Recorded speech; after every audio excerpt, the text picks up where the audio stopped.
everybody. Backlash Radio, Anthony Pino from the Blood Money and Hook Optics, and Nick Carullo from the Wire Transfer and Front Runner Boats. Back again, just finished the Mid-Atlantic up here in Maryland. Decent enough fishing, and yeah, that's pretty much it. How about you, Nikki? Nice. How are you, buddy? How's it going? It's going well, man. How's your week? The Mid-Atlantic was okay. There was finally the water that they had been fishing way up north, the big massive eddy that they've been fishing off of Long Island and Massachusetts for a long time, and finally. So was the cavia right that something fierce was coming? Yeah, I mean, we ran up there. We ran 135 miles to start on day 2, which was the first day for fishing for most people. 135 miles from Ocean City to northeast of the Toms Canyon, kind of where the last time I fished the Jimmy Johnson I was fishing. So it sucked. But we started the day with a double. Sean on the Viking boat started picking at him. I think he caught four out of 6 or in the first 45 minutes or something like that. And I got in there and caught a double out of a triple, and then that was kind of it for me till the end of the day. I caught one, but Sean had a good day. John Duffy had a great day. He caught 10. Lots of boats had 10 or more bites. So yeah, Mark was right. They were there. And then proceeding on the rest of the week, we got a little closer. The second day, I was super frustrated. I think, going 3 for 4 when some of your peers catch 10 right next to you, and you're just kind of you're not understanding. It was a long ride. It was always going to be a long ride back, but it was a longer ride back for me. And then the next day, yeah, it sucked. At least it was calm though, right? It was calm, yeah. And I don't know. Some days the term off. Can't get it going, That's right. Couldn't get it going. You're off, dude. You're off. I never really found a dot that I felt real good about. The sweet spot, Chris Kubik. I think he caught a dozen the first day or something like that, but he had one bite before noon. So there were a couple boats quite a few boats that did really well. And then the next day we laid a day and we fished and ran up to the Carteret, and I kind of was running through the Carteret, and I got a text from Duffy earlier. He was kind of it was also 6 foot the whole way up there. So I was behind our 2 idols, Tuck and Rich Barrett. I was tucked in behind them, going into a 10-foot, or not 10 foot, a 6-foot head sea. And it was a good place to be. So we made 28 knots up there, and there was another group way ahead of us. And Duffy, he was up, he texted me, he goes, "Man, it looks good, and really good just outside the Carteret." He goes, "I'm still running up to the north." And then I ran through there, and I said, "Man, it looks really good here." And I ran up a little further, and someone stopped there and mowed them. A couple of boats stopped there. Chester on the lights out stopped there. My buddy Anthony Matarese on the Real Chaos stopped there. A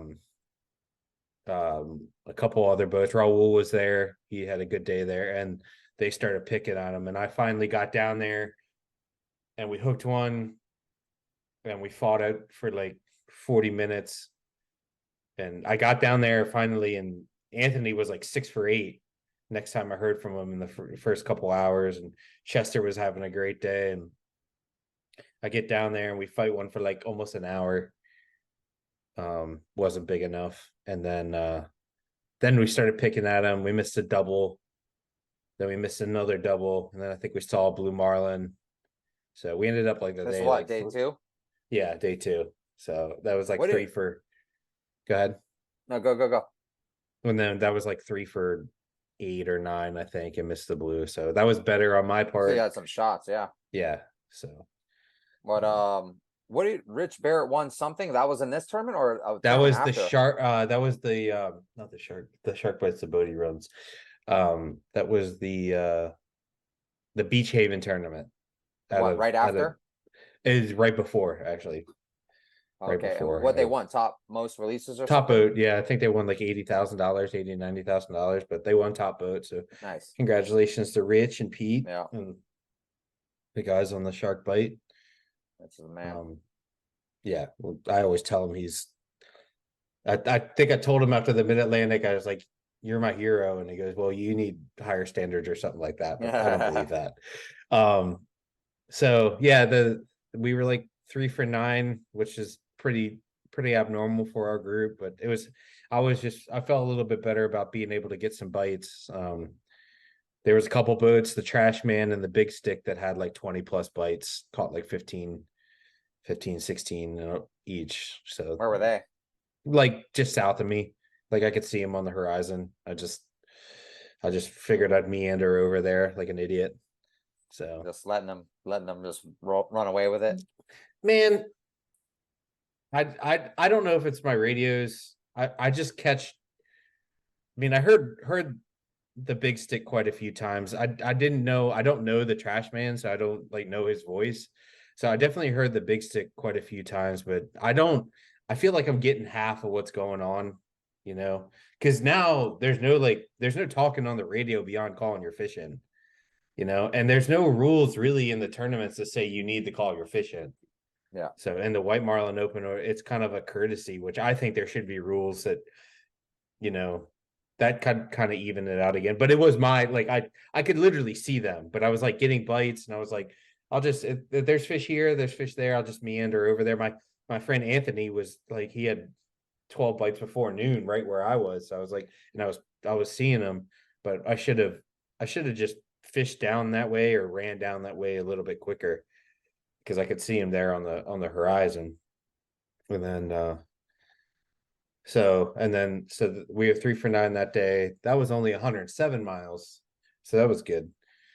And then the next day I started outside the Linden Coal, and the fleet was massive, like 80 boats, 50, 80 boats probably. And I stopped I was like, got out there, I'm looking around, and I find this big bait ball, and I'm marking a couple marlins. I'm like, got a couple targets. Thankfully, this tournament you could put your sonar down before, which is awesome.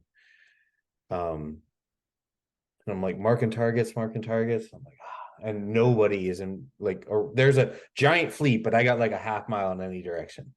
I'm like, all right. So we set out, and it's like we catch our first one at 8:11. Like the bite was probably 8:03, 8:04, and we catch one, miss a double. And then everybody kind of gets in on me, and there were some other bites. There was a lot of fish there, but there was a lot of boats. So then I ran up to with a Carteret, where the Catch 23 had caught like 6, and I ran up to them, and they caught a 75-pounder up there. I think they were third place overall, or for White Marlin, like a 75-pounder. Yeah, third place. Yeah. So I ran up How there. much did that first place boat end up winning? The first place boat was, I don't think he was in all the Calcuttas. It was like 200 grand, 250 grand. And then the Boss Hog was second place. The first place boat, I believe it was called Common Sense, with an 87-pounder. Holy moly. And that's a stud. yeah. And then the Boss Hog, which is a charter boat out of Sunset, ran by a guy I used to fish with, Brian Porter. And a couple boys that fished with me a couple times. Alex and Jack are the mates. Alex is actually the captain during the week, and I think they won like 1.4 million or something like that, 1.5 million, second place. So but overall, I mean, the fishing was good, which is all you could really ask for. And then we'd never really saw one that was like real big. So but I the last day we were like 6 for 8 or 9, so I was pretty happy about that. We hooked one at 3:29 and 30 seconds. Oh wow. So that was fun. I mean, I'd never done a buzzer beater like that, so it was kind of cool to do that. Yeah. So That's yeah, awesome. man. Nice. So now everybody's left, and it's just us and the fish, I hope. So There you go. You're gonna go out there and catch 30 one day. God, I hope so.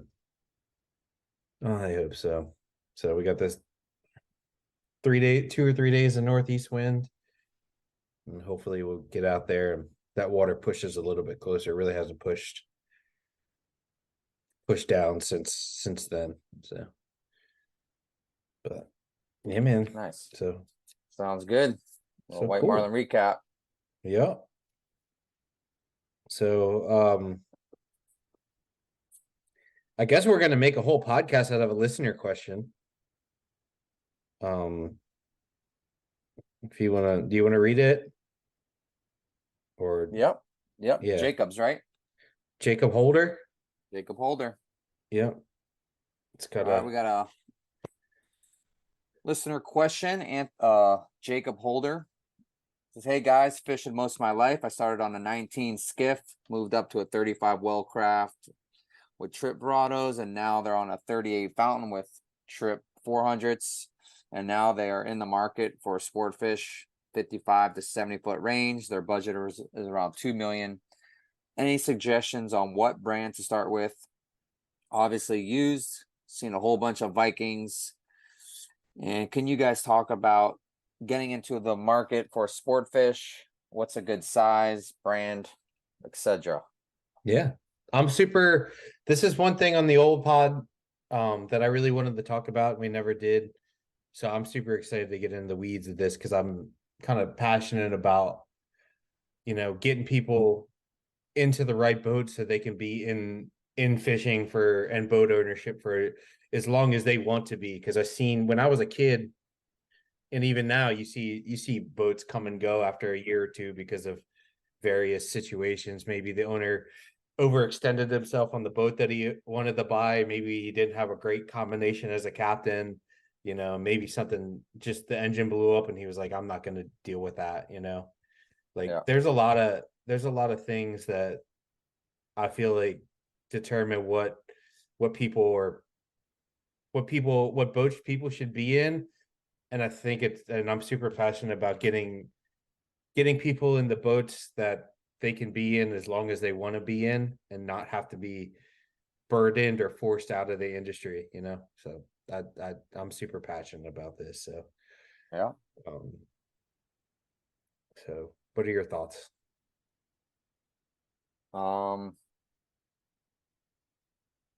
Yeah, I mean, it's a fun stage to be in. I've been there myself, kind of in it right now a little bit as well. But past few years, I've been fortunate enough to do some really cool rebuilds on some really cool boats, and go through the process of looking at different boats and what was the best for the boss at the time, and newer or more on the used side, and then doing the refits of our standards and what we liked. And but yeah, it's a great process regardless. And you get to definitely learn the boat when you do stuff like that. But yeah, for Jacob's question, I mean, brand, it's hard to say brand, but you can never go wrong with a Viking. Yeah, I mean, let's think about this in his situation. Going from 38 8-footer to, let's call it mid-50s, mid 50-footer, 50 to 55 60-footer. Man, like the jump and the maintenance. So I think certain things that he's got to take, that somebody, not necessarily just Jacob, but somebody looking into getting into a mid-size, I guess you'd call 55 feet a mid-size sport fisher these days, or Yeah, even on the small probably a side. smaller side. But I think you gotta kind of get in your mind and be like, understand, are you gonna maintain the boat as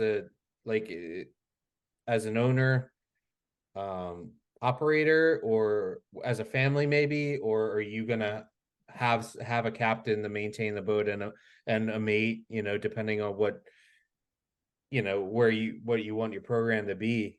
I would say, in my experience, I started my captain career out on a boat that I had actually started on not the same boat, but the same boat, 56 Viking.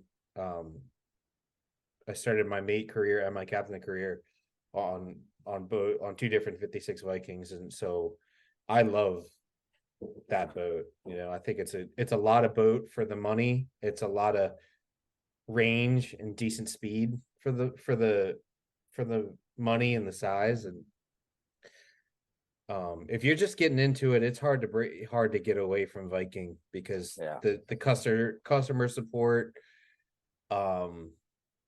just being able to ask other Viking people, like if you're in a 52 Viking, there's a chance that there's a 52 Viking on the dock. They're not that different. So when you can find people to help you sort out problems. And I think the main thing is you got to understand that there's gonna be problems because it's a boat.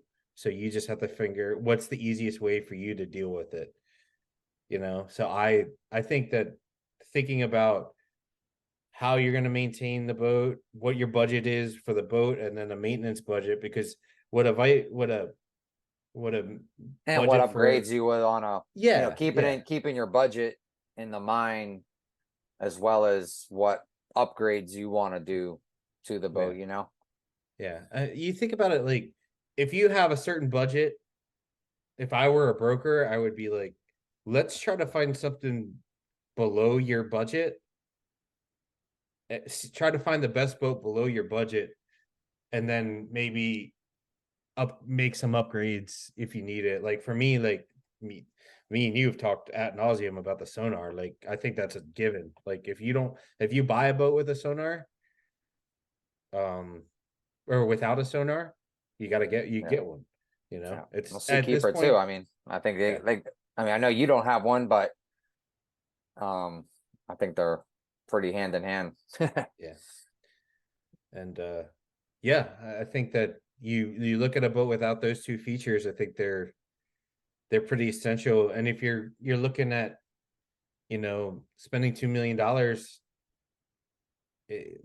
two upgrades they're big upgrades, but they're not huge in the budget. So I think if you could find something that fits your budget below it, and then make the upgrades, I think cost of ownership is a huge. Understanding what exactly the cost of ownership is going to be is a huge variable, because I see it. Some people don't have any problem stroking the check for the boat. That's not a big deal. But then next thing you know, are you, let's say there's two Vikings, one's, rigged kind of ready to go, turnkey, but it's got super high hours, or one that's got lower hours and less upgrades? Where do you stand on that?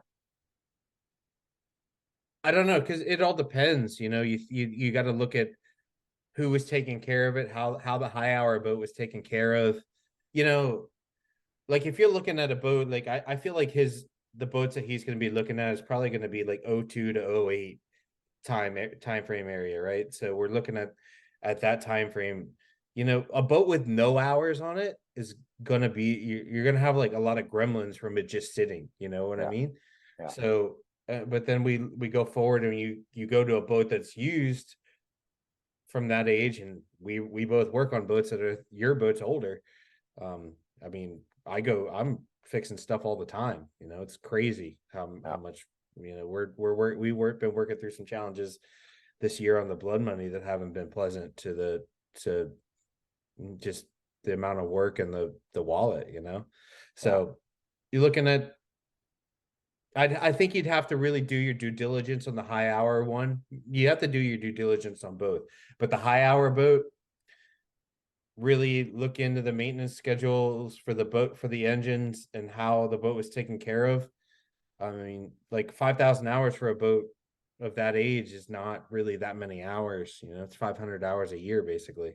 Yeah. It's not that much if you think about it. And the thing about getting a boat that has higher hours is that if the boat was used, the issues have been addressed as they come, versus like a boat that's not used, then you just have all the issues as it goes. And it might check out well in survey, and then you start using the boat as a boat designed to be used, put 500 hours on it in the first year, you're just going to be like, whoa, a lot of broken stuff on this boat. And a lot of it's going to be, some of it's just going to be like the exhaust fan in the bathroom doesn't work, the drawer fell out, or it could be more major, Yeah. AC pump doesn't work. Like those are for us, those are small problems, Yeah.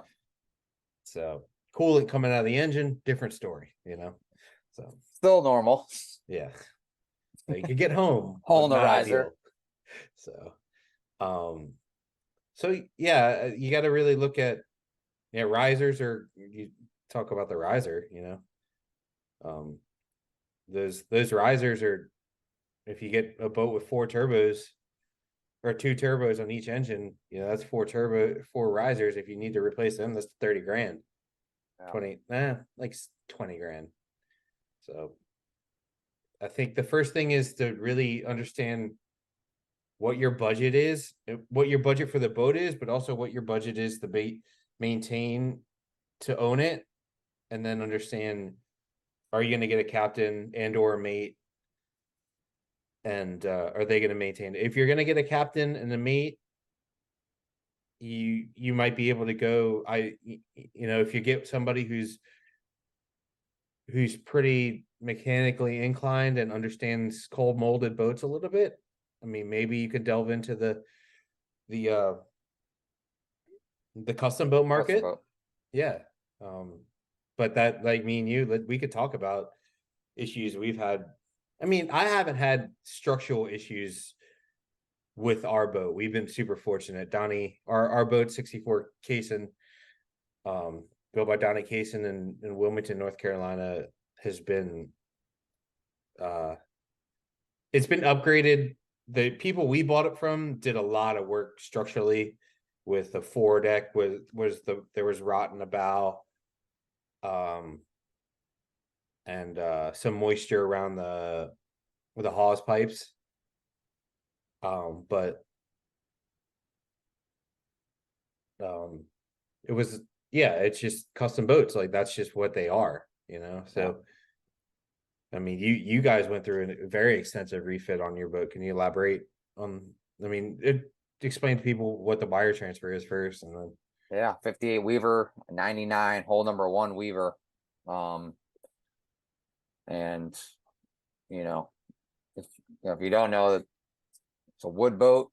That's old, really old. So, when we started doing the refit, obviously engines was a big part of it, but the teak, that was a disaster, especially in the cockpit. We had we had rot everywhere. Not necessarily obviously not in the teak, because teak doesn't rot, but in the sub deck, under the teak. Sub deck, correct. So the whole sub deck, basically, so there's no floor, just basically the fuel tank, and just starting from scratch there. So that was a big project. And even in some other areas, like on the bow deck, your little hatch up there, that's original, with the boat. Yeah. And that was all the hatch rotted for around the anchor locker. No, for like the actual escape hatch, or yeah. That was all rotted around that. So we had to get a new hatch, and then cut a couple inches around that perimeter, make a new perimeter for the new lid and everything. So that's a big project itself. And then interior, we basically gutted the entire interior of the boat, from headliners.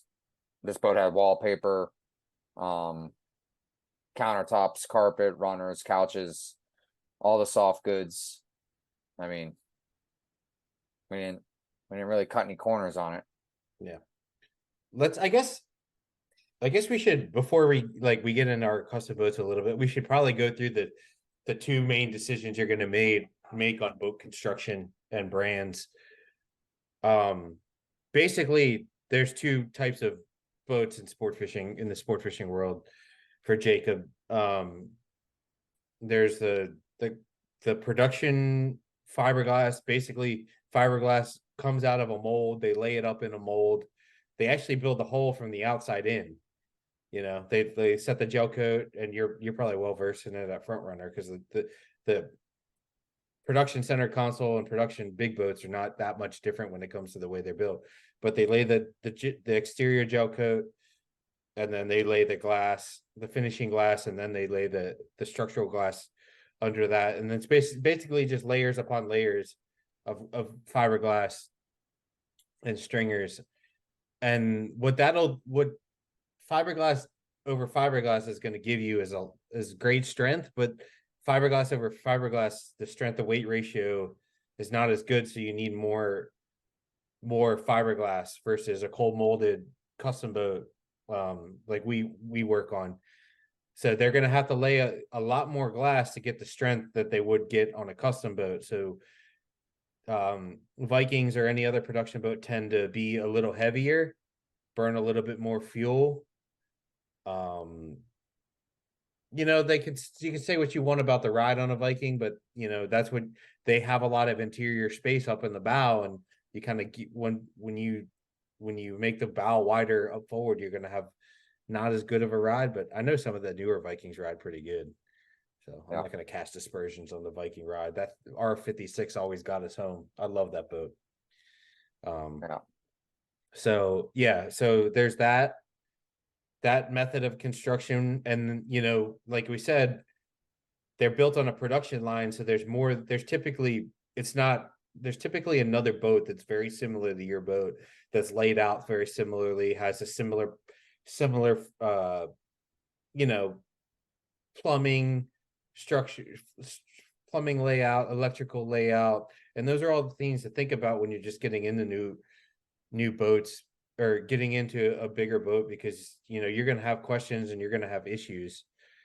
And then you go to the other hand, custom cold molded boats like we have, and our boats are a little bit older now. They basically build the hulls of these boats from the inside out. They lay the wood first, and then they laminate plywood with fiberglass, and then they put finishing glass, fairing compound, and then the paint, and then they flip it over, and hopefully they glass the inside. Some boats are not all glass on the inside. Glass the inside of the hull. So you're talking about 2 or 3 layers of glass versus, like, I don't know, 12 or 14 probably, but you have that wood smushed in between the 2 layers of glass. So you have to be very, very cognizant of the custom boat you're looking at, because the layup structure, the lamination schedules, and the quality of the lamination can run the gamut, from your down home, built in a chicken house charter boat, cold molded boat, to a bayless. You know what I mean? There's a lot of different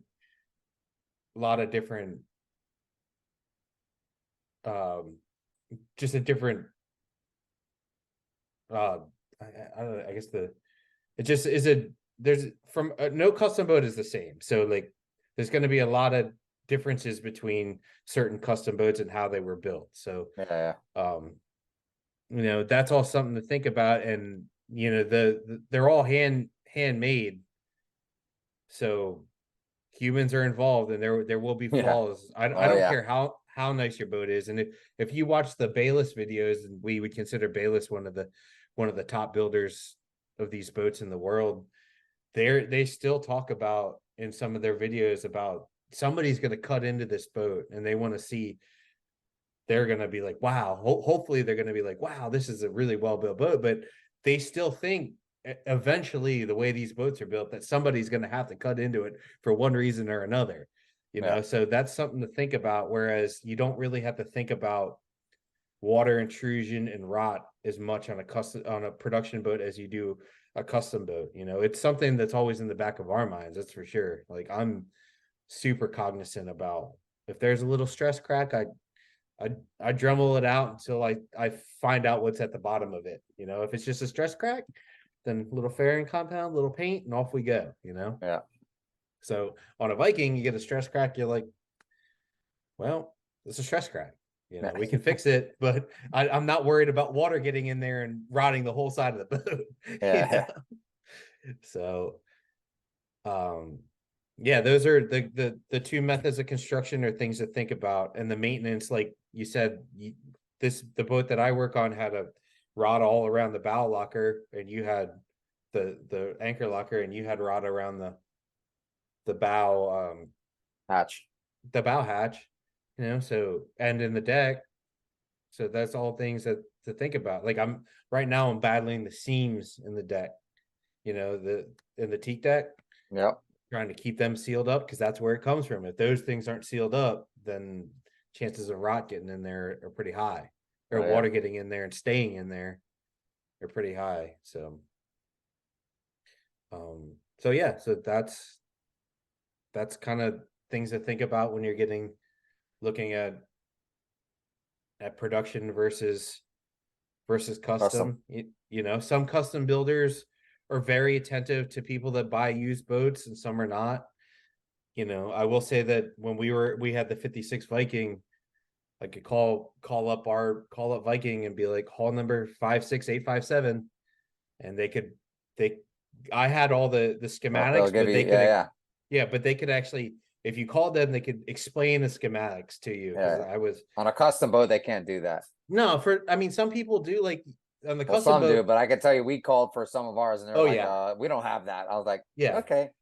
If the guy who did the work is still there, then he'll be able to tell you. But if he's Yeah, yeah. not, or you know, Yeah, better luck.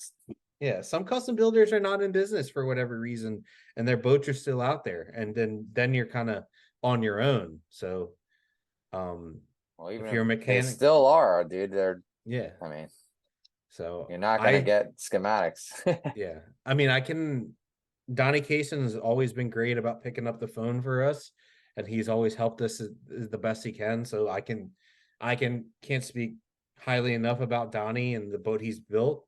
I mean, our boat is a 2006. It's like, I think it says 2000. It's like 2006, 7, 34 knot boat in 1950, weighs 88,000 pounds, and it'll it That's rides crazy really, because really good. for that year, that speed is, I mean, Yeah, that it's must have been mind a blowing. Yeah. rocket So ship back then, you yeah, know?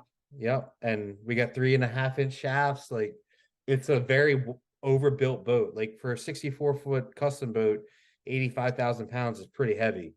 So I can't say enough about our boat, but I can't say I've never been on another casing boat. I just know that ours is awesome. Yeah. So you got to kind of go and do your due diligence. I mean, some builders have better reputations than others for a whole plethora of reasons. So it's just something to think about, as you're looking at boats. Is, you know, they're not all custom boats, even from the same builder, and all not the same, because they're all, when they're built to the owner's spec. And somebody might build a 60 Spencer and say, I want to Yeah. do 40 knots in 6-footers, and somebody else might build a 60 Spencer and be like, man, I can do 27 knots. Where I'm taking the boat is going to be flat calm, you know, and they could be built two different ways. Yeah. So Yeah. Well, I mean, look at Spencer. They were cold molded boats, and now they're foam built. Yeah, they're yeah, almost production boats. So yeah, more production. yeah. So, and then wouldn't you say that, other than the hull and the boat itself, the next biggest thing is to think about the engines. Absolutely. So, there's Yep. basically, And parts, and yeah, especially accessibility and times like COVID when you can't get parts, and if they're come from overseas or not. Oh, yeah, battled plenty of battles with yeah. that. You have Mans in your boat, right? MTU, but MTUs. Temptress, that was a refit during COVID, and Yeah, we needed parts from Germany, and that was unpleasant. yeah. So, as far as power goes, to the best of my knowledge, there are basically four, but basically three, depending on how big of a boat Jacob's looking at. Cummins will be at the bottom end of the power spectrum. But they do put Cummins in some low 50-foot boats, and then but the three major engine manufacturers are Caterpillar, MTU, and Man. And Caterpillar being a domestic builder, a lot of support here in the States and in Central America for Caterpillar. So much more reasonable as far as price goes as well. Yep, parts, service. I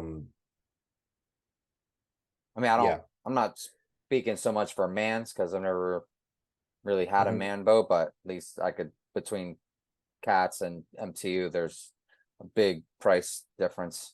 Yeah, you're gonna be I will say that the both the German engines, I the first boat I ever worked on, and we only put like 2,000 hours on the boat when I worked on it, but it had 1550 common rail vans, and that thing was, it was a 56 Viking, and it was really those things didn't miss a beat. But granted, it was brand new, so there's that. And then we in the Viking, we had the 12V2000 MTUs, and I can't say enough good things about them engines. Like when we 80% load all day, they burnt fuel, but I don't necessarily think it was for the engines as much as the boat they were pushing. Yeah. But when you had an issue, like we didn't have like now in Ocean City with our cats, we have a cat dealer right across the street. I can call them, get service quickly. And there's a lot of people that are willing to work on it. For MTUs, I had to call Johnson and Towers in New Jersey or which is now Johnson and Towers of Virginia Beach, but it was Western Branch. Like, that would, to think about that, like they're driving 3 hours just to get to the boat, and that's all time that they charge, So when you have an issue, they're going to come time down. They charge plus more expensive parts and adds up quick. And then not getting parts, we had a year where the gear cooler wasn't, like we couldn't find a gear cooler and we had to get it from Germany. And that was pre-COVID, and it still was like months. Then do you want to ship it freight, or do you want to overnight it and spend another X amount? It's you always want it quick. I mean, I will say I'm okay, happy with our cats, and you gotta, our experience with the boats that we worked on, there's a whole life that was before the boat. I've only ever worked on one brand new boat, but there's a whole life of boats that the boat had before I got it. And I don't necessarily know all the ins and outs of how our boat was treated all its life, So I know that, I've had our 12V2000 MTUs were amazing. Like they did not break. They leaked oil, but I thought they leaked oil real bad. Then I got these cats and they leak oil, So, I was a huge fan of the M91 12V2000s in our Viking. It was a great first boat for me to become a captain on, because the engines just ran, and then our cats, they were good to it. They've been okay to us up until this summer. We're having some issues with it, but I mean, they still do pretty well, and I know that, but the support is there. So if we had the same problems with the MTUs, that we would have sold our Viking way before that. So I can't really speak to Mans, but I have a theory that the German engines, they're gonna run like you can run the absolute shit out of a German one, either or those, the Mans or the Cats, or the MTUs, I mean the German engines. But a lot of them are only rated for 5,000 hours life till a major overhaul. So that's something to think about. No, you can't knock the performance on MTU for sure, Yeah. I mean, even the new Mans, some crazy performance now, but MTU definitely good on the performance end. Yeah, so I don't think me and you are certainly not mechanics. I'm pretty confident in my mechanical ability on the C32 Huey now, that's for sure. But just all things to think about, like the German engines, they can be pushed a little harder But when it comes time to work on them or service them, they're going to be more expensive. Some of the Yeah. newer German engines take synthetic oil. The cats are a little bit more lower performance, not necessarily thinking that they're not like low performance, but they're not meant to run at a high RPM and high load in my experience. But when you get them worked on, they're across the street from me. They're everywhere, there's cat dealers and and convenience is, people pay for convenience, so and support. So, and Cat's been good with the support, so I can say that. And I think people will be like, oh, man's burn a lot of fuel or MTUs burn a lot of fuel, but I don't think it has anything as much to do with the engine in the boat as it does the boat that the engine's pushing. Like if the MTU 12V2000 is pushing an 85,000 pound 56 footer versus a 60,000 pound 60 footer, the 60 footer is going to burn less fuel, because it weighs less, and the custom boat is better design, more efficient design. So so, and then those are the two biggest things, and the rest of it, I mean, you have to be very aware of all the stuff that's going to go wrong, and just make sure that things will go wrong, because they are boats. I don't know a boat that like doesn't have issues constantly. Yep. Well, cool. That was a good topic. Thank you, Jacob, for that. Yeah, good luck with the search, Jacob, and if you keep have us any other posted questions, on what you find. If you have any questions, just let us know. We can try to help you out. I love to see people get into the industry and stay in it as long as they desire. So Absolutely. Yeah, man. And do you want to touch on what our guy Brent said in Bermuda? Just asking you about your spread you were referring to last pod. Yeah. Bryce from the Brent, sorry. Brent from the Chaos. Yep. About the spread. Yeah, just confirming your spread. And Brent, that spread is for the is basically for the White Marlin Open in the Mid-Atlantic, where it's a kill tournament, and you got to be ready for a 600 pounder to jump on the short rigger, because on the Blood Money, the pitch bait is just another teaser. Like, we're going to miss him on the pitch bait, and then he's hopefully going to eat a short rigger. So basically our spread I love your confidence. Well, we were 0 for 2 on the pitch so far this year.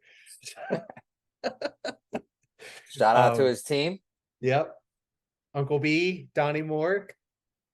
You know who you are. So that's funny. I'm sorry, guys. So yeah, we fish 2 bridge teasers, typically flippy floppies, and then 2 dredges as the teaser. What's behind? He was asking what we were pulling behind your flippy floppies. As far as the chase bait or the short rigger? Chase bait. We fish natural or we fish one Islander Express with a ballyhoo in it. And then another one, the pink chain, has a you're not allowed to say. No, I can say it. Fuck it. It's a pink express with a 12 or 16-inch mud flat behind it, with the pec fins cut off. Yeah, well, the pec fin, you got to cut the pec fins off, because when it comes up, it looks like there's a fin behind it. So if you cut the pec fins off, you don't get taken by surprise. Everyone's screaming all day. Yeah, so that's him.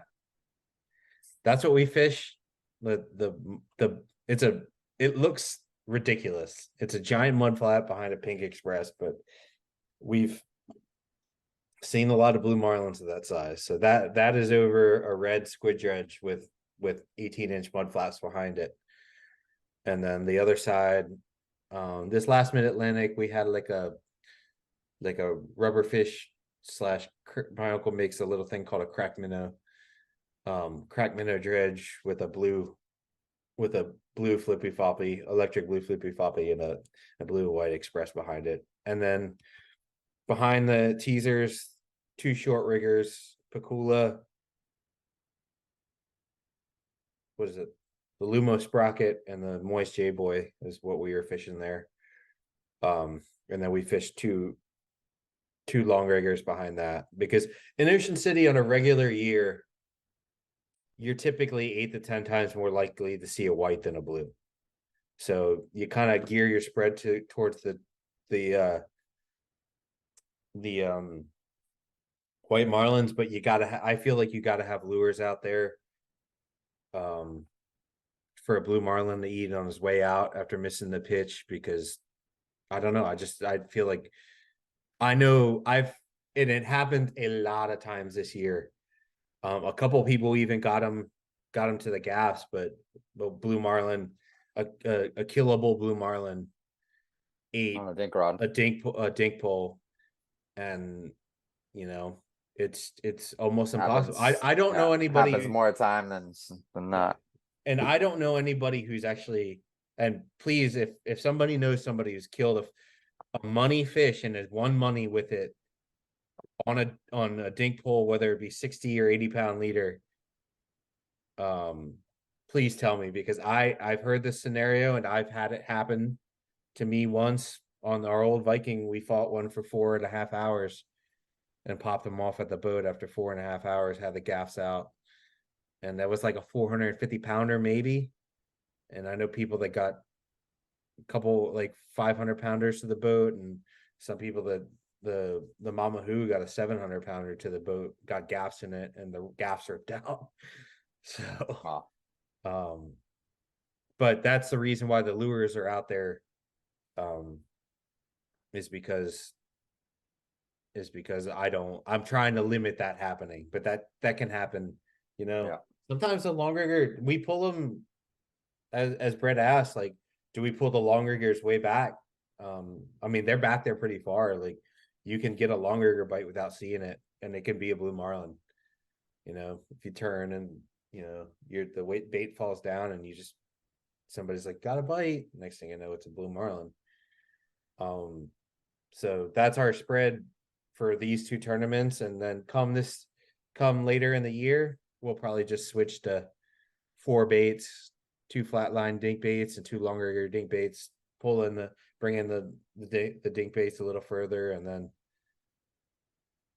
more like a short rigger. They're kind of right behind the teaser in a short rigger position, and then feed blue marlins pitch baits, and probably hope that they eat a dink pole on the way out. Oh, there he is. There's our Anthony. Positivity. So, yeah, Brent, that's it's pretty simple. 4 baits, 4 teasers, 2 dredges, 2 surface teasers, 2 bridge teasers for the just regular white marlin / blue marlin fishing. And we basically fish like that anywhere we go, other than in the white marlin open. So, but I appreciate the question, Brent. Yeah, thanks both you guys. Thanks for the questions, and keep them coming. Anyone else listening got any questions or thoughts for us or topics, let us know at Backlash Radio. And then what else? I want to do a segment. We should do it, called Things I Saw on the Internet. I think it's a great segment, because there's a lot of things that you see on the internet fishing that has to do with fishing. It's not that big of a community. That sounds like a whole episode. Yeah, but we're gonna do a segment. Well, then we better put a quick cutoff on it, because we could get on a long hole with that. I guess the first one, I mean, did you see I don't know if we should talk about that. There you go. Here's this one. Okay, not this one. No, because me and you might be, we can relate to this. So the guy, you saw the 2 conchs video, the guy having a meltdown? Oh yeah. So me and you are pretty intense people. And I feel like in my younger days, I might have had a meltdown like that if something like that had happened. And you don't know what the contexts are, but I don't see any excuse for it. Like we're not we're not out here saving lives, you know. Like you could just take a step back and put your emotions aside and try to salvage the day, whatever, however shitty that day. And well, I'm sure when the guys on the Blood Money hear this, they'll be like, I'm full of shit, you know, like because I used to be Nick Carullo. I used to scream at the top of my lungs and have meltdowns. You don't even know if I scream or not. I seen the video. It's on the intro. This is bad. This is But, bad. So I don't know. I mean, having a meltdown like that kind of sucks, kind of ruins the day. And I do remember one White Marlin Open, we were kind of getting bites. And at the end of the day, the boss just sat me at the end of the tournament, the boss just sat me down and be like, you need to relax here. And that kind of changed how I did things because I was pretty wound tight.